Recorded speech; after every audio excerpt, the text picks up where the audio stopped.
Bonjour auditeurs de RJ24.info, merci de nous recevoir à Chevaux et cela par la magie de la nouvelle technologie sur www.rj24.info. Ce matin, nous avons une invitée spéciale pour nous dire des choses spéciales qui vont certainement changer le cours de votre vie. Elle s'appelle Honorine Fabetti, elle est évangéliste. Évangéliste ou évangéliste? Je suis évangéliste. Évangéliste, d'accord. Bonjour Honorine. Bonjour Adaye. Vous allez bien? Je vais bien, merci. D'accord. Alors, vous avez une manière particulière de briser les ondes négatives sur l'homme à travers votre façon d'utiliser non seulement le livre saint, c'est-à-dire la Bible, ou encore des produits de la Terre Sainte, notamment l'huile sainte, la mer morte et l'huile sainte d'Israël également. Effectivement. Alors, bonjour, chers auditeurs. Comme il a dit tout à l'heure, je suis Honorine Fabetti, je suis évangéliste. Et je suis la responsable de l'ONG Vie d'Amour. Je suis la responsable du ministère Vie d'Amour. Et je suis la responsable de la clinique spirituelle Vie d'Amour. Et ce matin, je suis là pour vous parler de la vie et de la mort. Parce que ces deux choses que les gens fuient, surtout la mort, ne sont pas étrangers l'un de l'autre. Quand on parle de la vie, on parle de la mort. Et quand on parle de la mort, on parle de la mort, on parle de la vie. La vie n'a de valeur et d'essentiel que en pensant à la mort. Oui, bien sûr. La mort sécurise la vie. Et on sauve la vie par la mort. Pour être sauvé de la vie, tu es forcément obligé de passer par la mort pour être sauvé de la vie. Tu ne peux pas être sauvé de la vie sans passer par la mort. Le prix à payer parce que tu es en vie, c'est la mort. Si tu ne veux pas mourir, tu n'es pas. Voilà. Comme si on disait de façon vulgaire, hein, tous on veut aller au paradis, mais personne n'accepte de mourir. Oui, bien sûr. Et il ne prépare pas la mort. Quand tu ne prépares pas la mort, c'est comme si tu ne vis pas. C'est parce qu'il y a vie qu'il y a mort. C'est parce qu'il y a la mort aussi qu'il y a la vie. Oui, c'est parce qu'il y a la mort qu'il y a la vie. Ce n'est pas parce qu'il y a la vie qu'il y a la mort. C'est parce qu'il y a la mort qu'il y a la vie. Exactement. Parce que sans la mort, la vie ne peut pas exister. Vous voyez, quand on met la graine dans le sol et qu'on attend qu'elle vive, il faut la faire mourir. Et les gens ne savent pas que c'est la mort qui accède à la vie. Même quand tu vis et que tu penses que tu vis, tu es mort. Parce que si tu ne sais pas que tu dois mourir, tu ne te prépares pas à cela. Tu t'en fiches. Bon, tantôt disent que tu vas te ressusciter, tantôt disent que tu vas être réincarné. Les religions disent ce qu'ils peuvent dire pour réconforter les cœurs. Parce que quand tu nais, c'est comme un gros piège dans lequel tu viens de tomber. Tu viens de tomber dans le piège et tu ne sais pas comment t'en sortir. Mais tu as une issue de sortie. Pourquoi quand le bébé naît, il pleure? Il pleure parce que là où il va, il vient à la vie. Et dans la vie, il y a la souffrance. Mais quand on meurt, contrairement, on fait « tu es heureux ». Parce que tu viens de comment payer. Comment vous intervenez dans la vie, justement, des personnes qui viennent à vous? Simplement, à la clinique, quand vous nous appelez et que vous venez à la clinique spirituelle, bien sûr, quand vous venez à la clinique, on vous consulte, comme si vous étiez parti chez un médecin. Avec quoi? Quand on va chez un médecin, il y a le tensiomètre, il y a le thermomètre, enfin il y a des instruments médicaux qui permettent d'évaluer ou la prise même du sang parfois. Oui, mais ça, ce sont des examens. Oui, mais pour vous, spirituellement, qu'est-ce que vous faites? On fait, c'est ce que je dis, on vous consulte. Parce que tout ce que vous êtes en train de dire, le tensiomètre, et ça, ce sont des examens. Mais quand le médecin te demande qu'est-ce qui ne va pas, il est en train de te consulter. Qu'est-ce qui ne va pas? Parce que lui, il n'est pas censé savoir ce qui ne va pas chez toi. C'est toi qui dois lui dire, écoute, je chauffe, j'ai mal à la tête, la nuit, mon sommeil est entré. Mais c'est comme ça. Quand tu arrives à la clinique, tu peux dire simplement, ça fait 30 ans que je travaille, je n'ai pas d'avancement. Et ainsi de suite. Et puis on va te poser des questions. Est-ce que tu vas à l'heure au travail? Non. Est-ce que tu vas après ton patron? Mais ça peut être un problème général aussi à l'entreprise. Oui. Puisqu'aujourd'hui, on parle d'avancement salarial au niveau de tous les travailleurs. Est-ce que ce n'est pas une situation qui est, je dirais, unanime ou qui est universelle partout? Partout, effectivement. Et quand c'est comme ça, on a dit quoi? Maintenant, on revient en arrière parce que c'est une clinique spirituelle. On va te dire, Agar et son fils étaient perdus dans le désert, mais Dieu, c'était dans le désert, mais Dieu, il a tout fait pour les repérer. Parce qu'il est en haut, il les voit. Il leur a donné ce dont leur cœur avait besoin. Alors, si tu as disposé ton cœur de sorte à ce que tu as disposé ta vie, de sorte à ce que tu sois dans la lumière, parce que nous savons comment faire pour que tu sois dans la lumière, même si dans l'entreprise doit rester ces deux personnes-là, tu seras parmi eux. Et c'est ça. C'est pour ça qu'on vient à la clinique. On vient à la clinique pour être fabéti, pour prendre la tête, mais pas pour être la queue. Ça veut dire que même quand ça ne va pas, ou qu'on dit non, la vie va toujours continuer d'exister. Même dans les pays où la guerre a ravagé, il y a quelques personnes qui sont restées pour continuer à vivre dans ce pays. Est-ce que vous comprenez? Donc, s'il y a deux personnes seulement qui doivent rester, il faut que tu sois dedans. Parce que la vie, ce n'est pas un acquis. La vie n'est pas un acquis à l'avance. La vie, c'est une bataille. C'est un combat perpétuel. Et c'est tous les jours qu'on se bat pour pouvoir accéder à la grandeur, au bien-être. Et quand tu manques de ce bien-être, tu viens à la clinique et tu viens pour chercher à savoir d'abord même qui tu es. Parce que si tu sais qui tu es, tu pourras vaincre beaucoup de choses. Les Goliaths, les plus même géants même que David a battu. Parce que peut-être que c'était juste un problème d'un pays. Mais toi, tu peux résoudre peut-être un problème même de plusieurs nations. Est-ce que tu comprends? Donc, le Goliath ou le géant en face de toute personne, c'est ça la vie, en fait. La vie, c'est le géant qui est en face de toi et qui t'empêche d'être épanoui, qui t'empêche d'être heureux, d'accéder à quelque chose que ton cœur convoite. Est-ce que tu vois? Et c'est ça. On va t'apprendre à être indépendant de la vie. Parce que si tu n'es pas indépendant de la vie, faut te dire que tu seras toujours malheureux. Comme les gens le disent, qu'ils ont des problèmes. Tu vas toujours te retrouver dans une situation que tu ne vas pas apprécier. Et tu vas... Parfois, on n'est pas nous-mêmes à la source, à la base de nos différents problèmes. Mais c'est pour ça que tu viens à la clinique, pour te connaître. Vous voyez, je prends un exemple. Quand le bouddhiste dit, je fais 1 heure de Daimoku, les 1 heure de Daimoku qu'il fait, c'est juste pour se connaître. Ça ne lui apporte pas de l'argent. Ça ne lui apporte rien. Ça ne lui apporte rien d'extérieur à lui. C'est juste pour se connaître. Et quand il va se connaître, maintenant, il va continuer les daimoku pour pouvoir avoir d'autres choses en dehors de la connaissance personnelle. Est-ce que vous voyez? Et donc, quand tu ne te connais pas, et que tu ne sais pas qui tu es, tu ne connais pas tes capacités, tu ne sais pas que tu as été créé pour être toujours vainqueur, tu ne sais pas que tu as été créé pour être toujours premier, tu ne connais pas tout ça là. Tu vas aller te retrouver dans un boulot même que ton âme ne reconnaît pas. Est-ce que tu comprends? Il y a tout ça là qui est problème. Tu vas vouloir être médecin.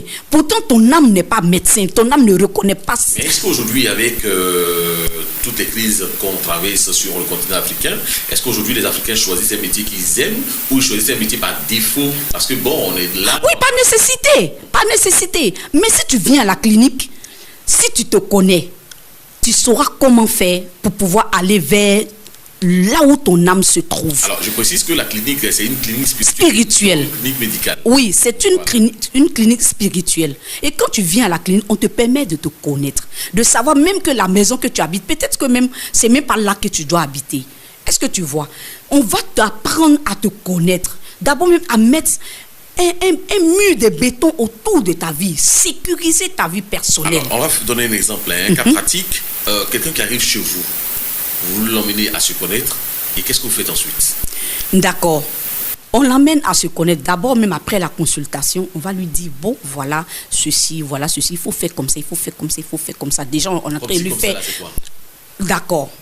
On va commencer... Il y a un guide à lui confier? Oui, c'est quoi? Oui, bien sûr. On va lui donner maintenant le remède.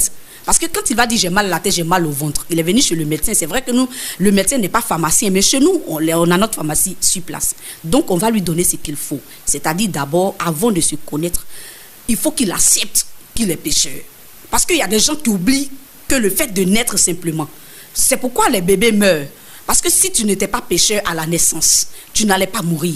Puisque pour payer le prix de la vie, c'est la mort. On dit le salaire du péché, c'est la mort. Et donc, un bébé, il meurt pourquoi? Il meurt parce qu'il est simplement humain, parce qu'il a de la chair. Et donc, quand tu nais, tu as de la chair, automatiquement, tu es pécheur. Et si tu ne reconnais pas que tu n'es pas bon de nature, je n'ai pas dit à cause de ce que tu as fait après, mais tu n'es pas bon de nature. Tu as une défaillance en toi qui fait de toi chair. Et si tu reconnais cela, c'est tellement simple. Le reste, c'est juste de reconnaître les erreurs que tu as faites. C'est comme on appelle la repentance. Tu fais ta repentance.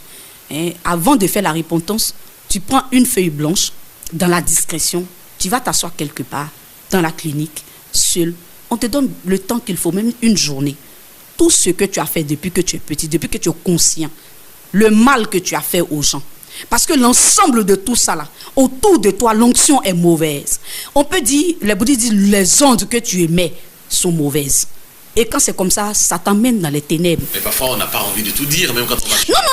Non, c'est pas à nous tu dis. Oui, mais vous demandez d'écrire. Il écrit et je continue. Tu vas lire après. Non, on ne lit pas. Ah, d'accord. Il écrit. Il écrit pour ne pas oublier. Il prend le temps d'écrire. Et quand il écrit... Une fois qu'il a trompé sa femme... Et tout ça là. Et les méchancetés, même les injures. La façon dont tu n'écoutes pas même tes propres enfants. Tu n'écoutes pas tes enfants. Et quand ils sont en train de partir à la dérive, tu pleures. Tout ça là, ça fait partie des moments de faiblesse de la vie de l'homme. Et ça aussi, tu vas dire, j'ai des problèmes. Mes enfants, ils ne sont pas obéissants. Est-ce qu'au moment où ils avaient besoin que toi, tu les écoutes, est-ce que tu les as écoutés? Est-ce que ces personnes savent également que lorsqu'elles commettent une erreur ou une gaffe, cette chose qu'elles sont en train de commettre est une gaffe? Il y a des gens qui savent. Mais c'est pourquoi quand tu arrives à la clinique, la première des choses qu'on fait, c'est de t'apprendre à te connaître. Ça, c'est la première des choses, de t'apprendre à te connaître en tant qu'humain et de reconnaître que tu es humain, donc tu es pécheur, point. Donc, tout ce que tu as fait qui n'honore pas la vie, parce que quand je parle de la vie, je ne parle pas de Jésus, je ne parle pas de Mohamed, je ne parle pas de qui. Je parle de la vie que le Dieu, le suprême, celui-là même qui a fait l'univers, a créé là. Hein? Tu es pécheur. Quand tu arrives dans la vie, tu deviens pécheur. Et on doit t'amener que ton subconscient même lui-même doit accepter que tu es faible, même si tu es président de je ne sais pas quoi, que le fait que tu sois humain, en face d'une difficulté, tu peux être faible. Et si tu reconnais cela, tu vas voir qu'il y a certaines choses que toi-même, de façon propre, tu as fait qui ne sont pas bien. Tu émets, comme on le dit à la clinique, il faut énumérer de façon linéaire l'ensemble de tout ce que tu as fait et qui ne n'ont pas la vie. Les manquements, même les plus simples, tu les fais. Parce que s'il y a quelqu'un qui reste quelque part et que tu as oublié, Dieu sait que tu as oublié, mais tu émets de façon linéaire l'ensemble de tout ce que tu te rappelles. Et puis, à un moment donné, tu te mets dans un coin et tu dis, moi, Honorine Fabeti, j'ai menti, j'ai volé, j'ai tué, j'ai fait ceci, cela, j'ai fait... Mais c'est ça, entre toi et puis ton Dieu. Nous, on ne t'écoute pas, on ne t'entend pas. Quand tu finis, quand tu finis, tu te répands, maintenant tu vas dire, je suis désolé, mais je ne vais plus faire. Et quand tu dis à toi-même que tu ne vas plus faire, tu viens d'être sauvé comme ça. Tu prends ta petite feuille, tu plies, tu brûles, pour ne même pas que le diable puisse avoir accès à ce que tu viens de confesser. Mais souvent, je vais vous donner un exemple. Oui. Les hommes à femmes, par exemple. Vous allez vous confesser, vous allez vous repentir, vous dites, tiens, je commence plus. Et à peine sorti de la clinique, par exemple, vous voyez une jolie femme ou un bel homme comme vous aimez bien. Oui. Et puis vous tombez dans la tentation. Non, mais il n'y a pas de souci. Vous savez, nous sommes une clinique et nous sommes là comme des gardiens pour les personnes qui viennent nous voir. Tout ce que tu viens de faire là, tu dis je ne fais plus, mais il y a une autre étape qu'on appelle la sanctification. Elle est progressive. Okay. Voilà, en tant qu'humain, elle est progressive. Elle ne peut pas être absolue parce que c'est Dieu seul qui accède à la sanctification de façon absolue. Mais en tant qu'humain, tu ne peux même pas C'est-à-dire que c'est de façon progressive jusqu'à ce que tu meurs. Donc on t'aide. Tu viens de naître, tu es comme un bébé. Un bébé, il ne peut pas aller préparer pour manger. Il ne peut pas marcher. Donc, sa mère est à son service. Ses parents sont à ses services. Donc, quand tu viens à la clinique, automatiquement, nous sommes tes nouveaux parents. Et nous sommes là, au petit grain, à n'importe quel moment, si tu as besoin de nous. Si même tu as succombé, ou même si tu as failli à beaucoup de choses, tu n'as pas peur de venir dire, vraiment, depuis que j'ai fait, vraiment ça va, mais ça ne va pas. Et puis on te soutient jusqu'à ce que tu te sentes bien. D'accord. Alors, vous avez tellement de belles choses à nous faire découvrir, mais malheureusement, le temps qui nous est imparti est très court. Dites-nous, vous avez dit, vous êtes à la fois clinique, et dans cette clinique, il y a votre pharmacie. Vous soignez ou traitez avec quoi? D'abord, comme je le disais tout à l'heure, après la consultation, on te fait une purification. Voilà, on te fait la purification avec le sel de la mer morte. Comme Dieu lui-même l'a demandé au prophète. Ne savent pas, la mer morte, c'est en Israël. C'est en Israël. Au pied de Masada. Et donc, comme le Seigneur lui-même l'a ordonné au prophète Élisée de mettre le sel dans l'eau pour supprimer sa stérilité. Et cette eau-là, qui est devenue pure, va servir à te purifier. Et ensuite, nous avons de l'huile sainte. Et cette huile-là va te permettre à continuer ta sanctification. Et vous voyez, cette huile dans votre maison déjà même apporte même une joie intérieure. Cette huile dans votre vie vous apporte une paix intérieure. Et ça vous met dans la lumière. Cette huile sainte, même vous pouvez poser des questions à Dieu avec cette huile. Si vous voulez, parce qu'on n'a pas de temps, je vais vous faire une expérience, comme nous appelons tout simplement un sondage. Et tu vas voir, tu vas poser la question, tu vas prendre ta Bible, tu vas mettre ta main gauche en bas et la droite en haut, fermée, et puis dans le fond de ton âme, sans que personne ne t'entende, tu vas poser la question à Dieu. Tu vas lui demander comment accéder à ceci. Tu vas lui poser la question qui te sied, et puis tu vas ouvrir la Bible avec cette huile d'onction. Tu vas ouvrir la Bible. Et puis elle va te répondre. La Bible va, c'est-à-dire Dieu va te et plus que ça même, c'est-à-dire que ça va te parler comme si Dieu était en train de te parler. Ça va même pas te parler en parabole. Même si on dit la Bible est parabole, mais quand ça va te parler là, tu vas savoir effectivement que il y a quelqu'un qui t'a parlé. Oui, bien sûr. Tu vas voir qu'il y a un homme qui était là, non, qui a pu tu as entendu. D'accord. Alors qui est-ce qui peut s'adresser à votre clinique? N'importe qui. Tout le monde. Et parce qu'il n'y a aucune personne sur cette terre qui veut dire que moi, je n'ai pas besoin de Dieu. Les musulmans, les chrétiens, tout le monde, tout le monde. Je dis tout le monde. Dieu n'est pas musulman, comme je l'ai dit. Dieu n'est pas chrétien, n'est pas, je ne sais pas, Dieu n'est pas musulman, n'est pas bouddhiste. Dieu, il est Dieu. Parce que tu vois, Dieu, il est comme une femme qui a fait des enfants. S'il y a un qui est voleur, c'est son enfant. S'il y a un qui est ministre, c'est son enfant. Donc, même les voleurs sont les enfants de Dieu. Les drogués sont les enfants de Dieu. Jésus dit que je ne suis pas venu pour les gens qui sont des bons. Je suis venu pour ceux qui ont besoin de moi. Et la clinique a besoin de tout le monde. Des gens qui se sentent affligés. Des gens qui pensent qu'il y a quelque chose qui leur manque, qu'ils cherchent. Ils veulent peut-être une réponse, une question qui se pose, qui n'ont pas de réponse. Venez à la clinique et venez avec l'huile d'onction que nous avons qui vient d'Israël, avec le sel de la mer morte. Vous allez voir. Et d'autres disent que oui, on utilise, comme on appelle, les passages de l'Ancien Testament dans le Nouveau Testament. Je dis, mais c'est ça qui fait la Bible. Bien sûr. C'est l'addition de l'Ancien et du Nouveau Testament. qui font la Bible, voilà.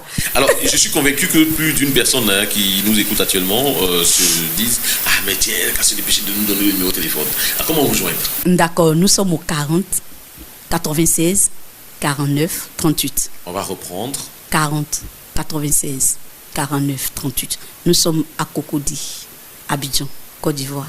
Ouvert tous les jours, de quelle à quelle heure? Sauf les dimanches, parce que les dimanches, nous faisons... Voilà. Donc, on est ouvert tous les jours. On n'a pas d'heure. Nous sommes une clinique, c'est 24 sur 24. C'est le seul numéro. Hein? C'est le seul numéro. On va le reprendre. Oui. C'est le 40 96 49 38. D'accord.